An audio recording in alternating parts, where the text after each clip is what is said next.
Mastering, which, understanding interrogative determiners.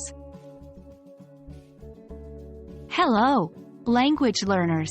Welcome back to our series on English grammar fundamentals. Today, we're diving into the exciting world of interrogative determiners. In particular, we're focusing on the word which and how to use it when referring to a limited set of options. Let's get started. Interrogative determiners, like which and what, are used to ask questions. They help us to specify the information that we are asking for. For example, in the sentence, "Which book do you like best?" the word which is used to ask a question about a specific set of options, namely, books. Which is especially useful when we're talking about a limited, known set of options.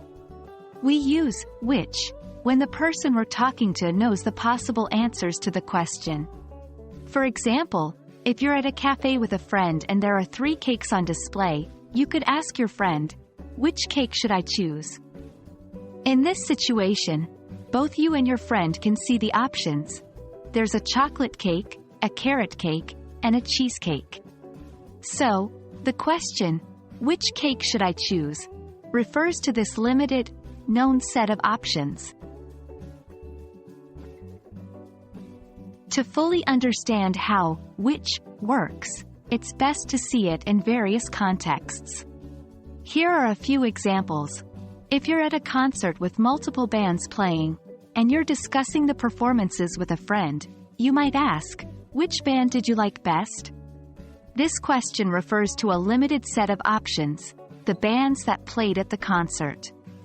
In a clothing store, trying on different jackets, you might ask a salesperson, "Which color suits me better, the blue or the black?" Here, the question is about a limited set of options, the blue jacket and the black jacket.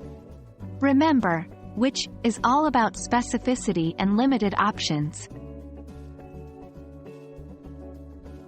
And that wraps up our lesson on using the interrogative determiner, which, when referring to a limited set of options.